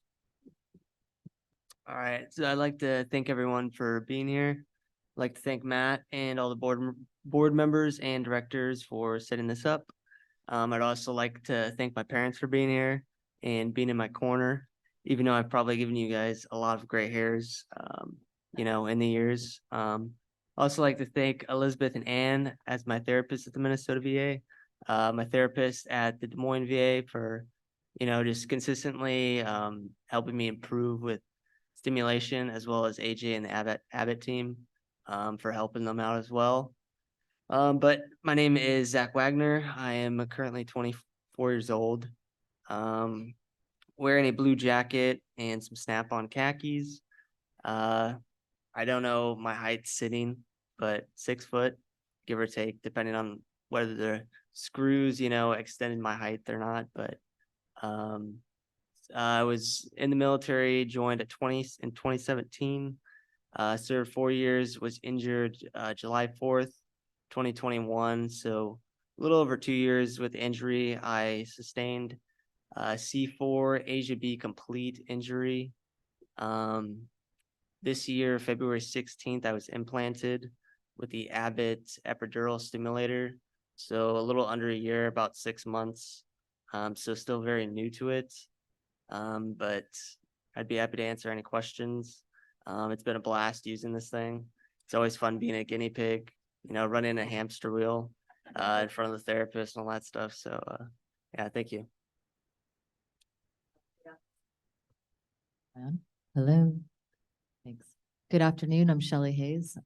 I am a 52-year-old female with a T6 spinal cord injury that I sustained just over 5 years ago when I fell down a flight of stairs. Call me Grace. I, like Tracy, have had the Abbott epidural stimulator implanted on my spine, and we did that just over a year ago. What else should I tell you? Oh, I'm wearing a pair of jeans and the black standard Tri-Ability logoed shirt. You'll see a number of us running around here. Feel free to say hi. The guys with the bald heads wearing them buy drinks. And that's about it. Just making sure they're paying attention. And Shelley, can you Do you know there's another sleepwalker in the room here? Did you know? Oh, that? I Have did you not. met So yet? I didn't just fall down the stairs. I fell down the stairs while sleepwalking. It's a very special gift. Is there another one? Sorry. Yeah. Where? Oh, hi. Nice to meet you. Nice to meet you. Lovely. Too bad we met under such circumstances. So should we just skip you? Because we already, Give us a- people already met you. Yeah. All right. So here's what we'd like to do. Like, if you have questions for these folks about their experience, about each of the trials. And again, I hope you understand, those of you who don't know the difference between transcutaneous and epidural. For those folks with SCI in the room and may be unfamiliar, skin surface stimulation versus implanted in the epidural space under the bone on top of the dura. Those are the two different things that you heard these folks talk about. David, AJ, transcutaneous, everybody else epidural. I've participated in both. Oh. It's really cool. We did a study that did the combination using transcutaneous with epidural with Yuri Gerasimenko doing a stepping study, and it was really cool, the movement we got out of my legs. Cool. Questions? Yeah, check. All right. Hey, everyone. Thank you guys so much for participating. I'm AJ. I'm a technician with Abbott's Neuromodulation. My main question is pretty simple. I'm just curious who has done physical therapy in combination with their therapies and whether or not that's a very crucial component to your recovery or not. Could you have a spinal cord stimulator or transcutaneous stimulator without doing any physical therapy and still see improvements? From my personal experience, I feel like the more exercise, the more activity I do, the more I get out of the stimulator. Yeah, I know there's people that can do very little and see benefit, but from my experience, the more I do, the more I get out of it. So the harder I push it, then the better I feel and the stronger I am, the smoother my movements are. So in my experience, I like to work with it and practice it and get as much as I can. Yeah, I would echo that. And I would also say, just based on the nature of some of us and our injuries, let's be honest, there's not much I can do at home on my own safely. And you can ask my therapist, there's a lot of, don't you dare try this at home. You need us here to, block and tackle for you, if you will. So I would not undertake such an implantation personally if I didn't have the opportunity to go to therapy. And I go 2 to 3 times a week for about an hour and a half at a time. I'd go more, but they've got so much demand, they just can't fit me in. I would also agree 1,000%. I think when we're using these, we're really trying to push boundaries as well. And like Shelley was saying, even though I was kind of walking beforehand, we're really trying to see, okay, what is the endurance of your walking? Can you push longer? Can you make the steps better? And so when you keep doing that, you're really pushing your endurance. So you wouldn't want to do that at home. And you definitely couldn't do that if you were just sitting watching TV. So I think in conjunction with therapy is almost essential. I'll add a little piece to that, just a sort of baseline, right? That Jerod sort of said it best, like the more you move, the better you do. That's true for every single person in this room, right? And sometimes I think we think in a different way about somebody who has a spinal cord injury than everybody else, right? The exercise guidelines for spinal cord injury that came out a few years ago, I think are kind of ridiculous. I get them from an epidemiologic point of view, like 20 minutes, 3 days a week of rigorous exercise is kind of silly. But if you're not doing anything, that's better than nothing. So I want to couch it in the context of like, yes, moving more is better. And if you can't move anything, then start moving something. And if you can amp it up with stimulation, now you're really starting to tip down and gain momentum. But sometimes I think the way we talk about it in these weird isolated buckets doesn't make sense. That doesn't mean that your question didn't make sense, AJ. I just want to add, the question was focused on physical therapy, but with my study that I was involved with Uplift, our focus was occupational therapy, but still with it, focusing on movement through occupational therapy. we did see improvement, and the more consistent that we were, going through these therapies, I did see the improvement. And that when I plateaued and then eventually I lost the gains was because I think we stopped. So really, like I saw improvement with the movement. And that's one thing that is really nice about the epidural stimulation is that I have my tablet with me at all times. And if I feel like getting a session of core in, or if I just want a little more stability, I click it on and I'm good to go. So you have the ability to use it more. Like it's really a positive snowball because you always have the ability with you, and then you can do more therapy, and then you do more therapy and you feel better. And it's a very positive loop that you can get into. I'd just like to say one more thing. A big thing is like when we get these implanted in, usually it's like around a 2 week to 1 month trial. And a lot of time, even if you don't have an injury or if you're like working out, you have that little period of, a couple weeks to a month where you don't really see much change because you're constantly looking in the mirror, or, you're noticing these small, minuscule, improvements. But, if you do not continue to be consistent, after that grace period of not being able to see a lot of these things, like improve dramatically is when you just start to blow out and you start to see, this dramatic increase of, benefits from, consistently, increasing in stimulation and therapies and all that stuff. So that's all I have to say. Bethany? What? Microphone? My name is Bethany. This is my first symposium. I also contracted transverse myelitis like Tracy. I have a C4, C5 incomplete injury.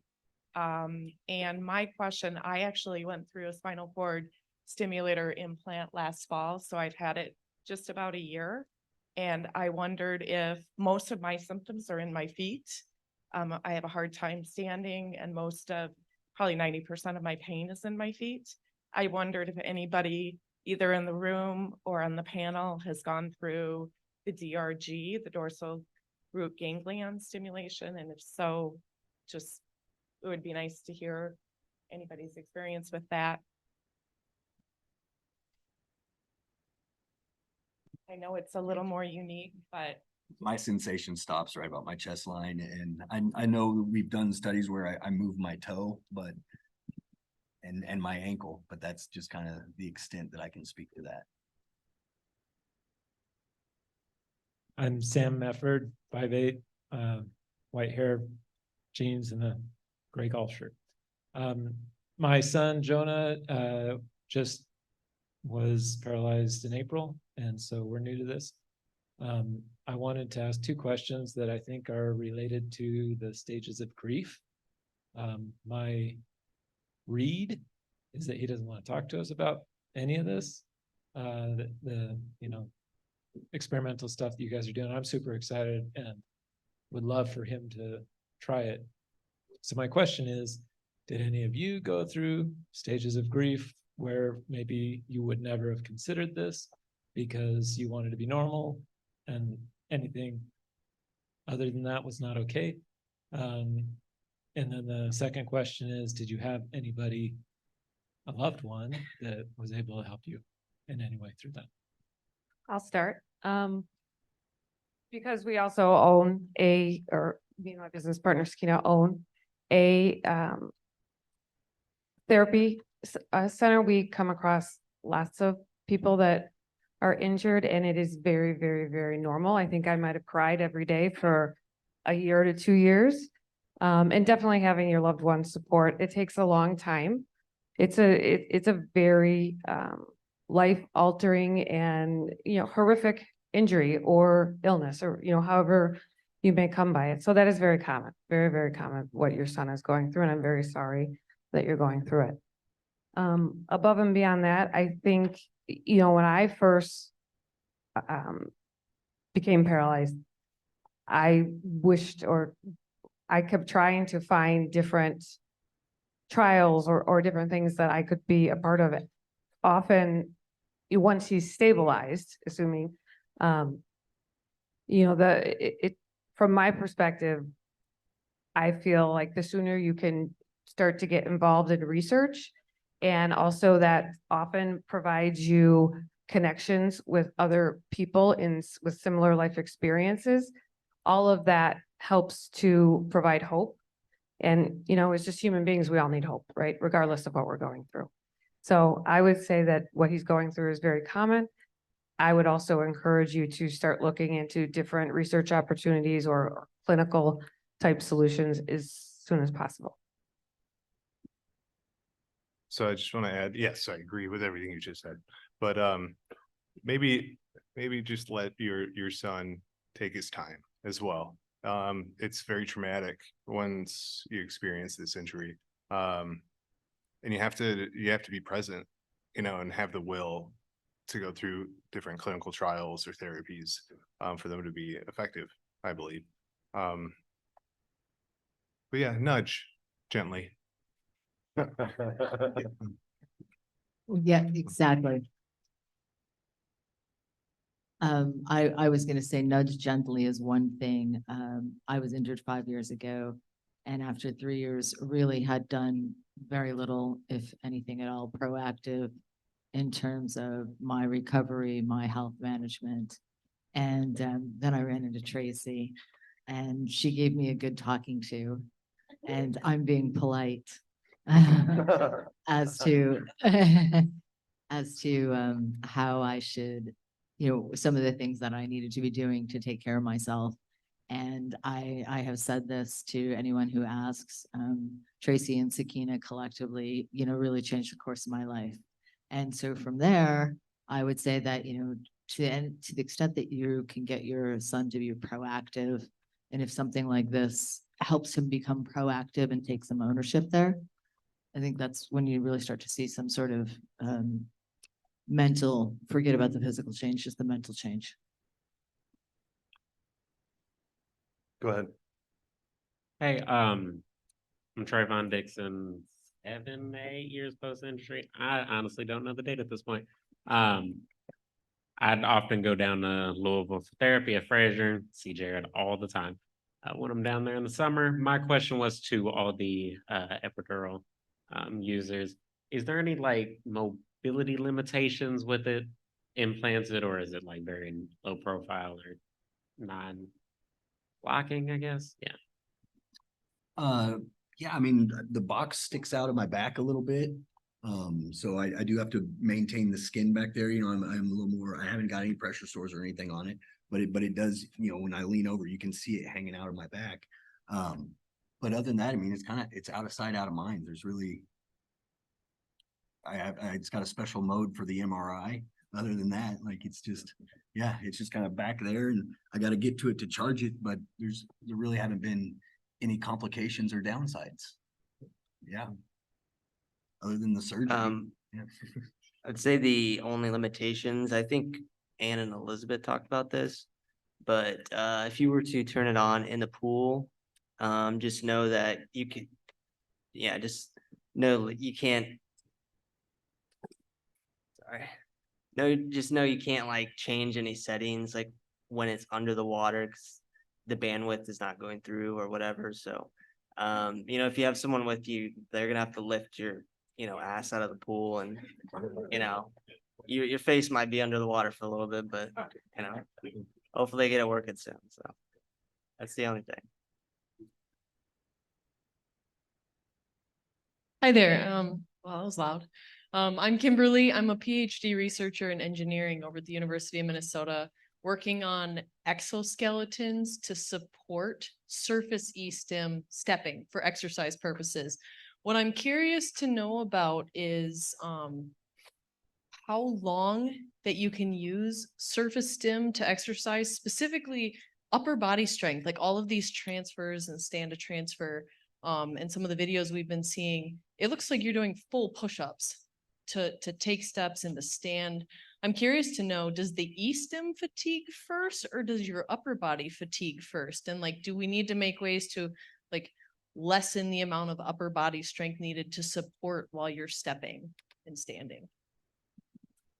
I think it varies per person, but it also depends how much stim you put through. So for example, when I first went up, that was my arms until it got to the point where I started connecting. And then that was me pushing through and straightening my legs. And then my legs were fully supporting. And then I was just hanging on for balance just because I'm a T4 and for those reasons. But, and then I don't know how much, upper strength, of course, always helps with everything you do in this situation. So. I would agree with that. I can kind of stand using a walker as well, and that bottom 40% is kind of all arms until the legs engage as well. As for the stim, I can at least I think it's C5 and T8 was the levels where we put the stim, but I could wear that all day. I don't think the stim really was problematic at all. I think it just comes down to a strength thing, and when you are doing it for reps, you're putting a lot of stress on the shoulders. So as long as you can be sure to maintain that, and just, know when to stop, I think it's mostly you from my perspective.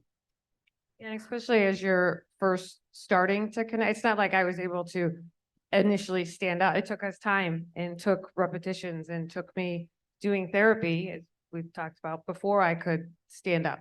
And so, yeah, any upper body that you have is always super helpful. So one more back here. So yeah, what was your favorite kind of most important gain, if you had any? And then what do you wish what's like the next thing you want that you're not getting? Could you repeat those? Gain, did you say gain? So gain? what are you most excited Like about? a return of function. Return of function. Gain. And you could, the way you asked it could be like, what were you disappointed that you didn't get, or what would you be chasing next? It could be like, riding in the car is more stable, or I can feed myself better, whatever, I can go real quick. It was kind of in terms of being disappointed, it was kind of disappointing not getting any upper extremity function for an upper extremity study. Even just a tiny pinky movement or something, I would have taken it, but I got it somewhere else. I feel like, I'm more confident in my surroundings.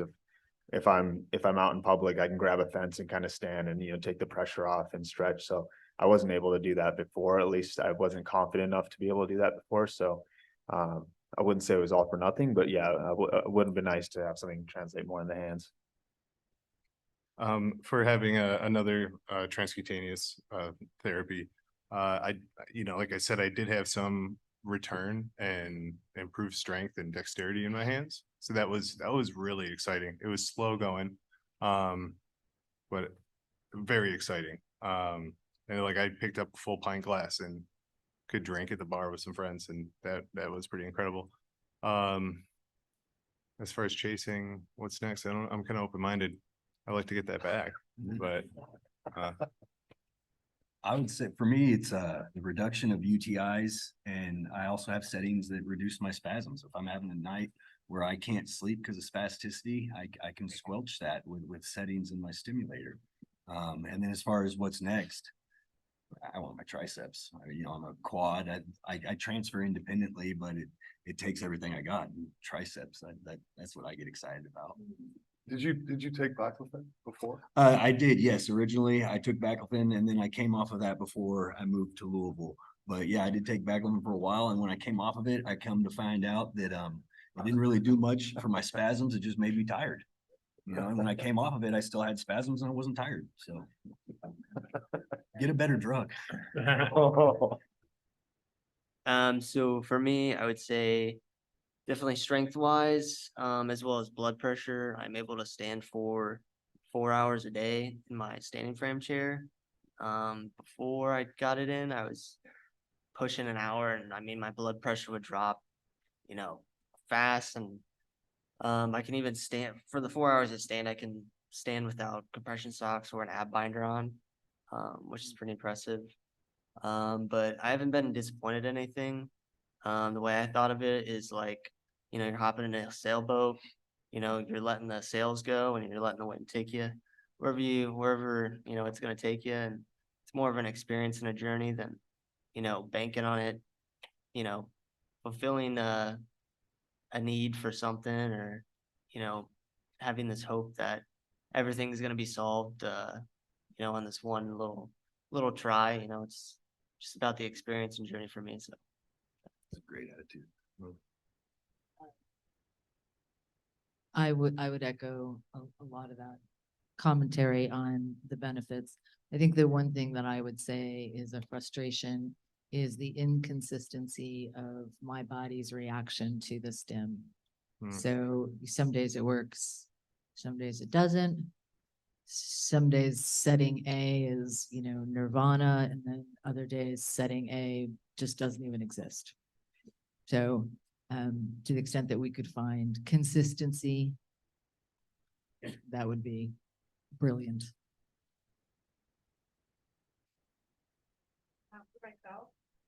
Hello. There you go. For myself, I think the reduction in UTIs was really life-changing. And just being able to, as I think Ajay said, pull yourself up next to like a deck and be able to stand and stretch and reduce my pain, and helps with everything. So, those are my two favorites. I think we all want more all the time. So I'd like to start seeing more all across the board. But I'm very grateful to have had this experience myself. Thank you all. Thanks very much for sharing the story, vulnerability, and opening the sales. Appreciate it. Thank you. All right, so we're going to take a break, long, much needed break since we're over time. I want to remind you a couple of things. We're going to come back. We got 3 more presentations, and we'll have a networking reception, drinks and food. Jason and Julie are out at the podcast station. They'd still love to talk to any of you about anything. They've been interviewing people all day long, and I think that's it. Go get some sunshine or water or coffee.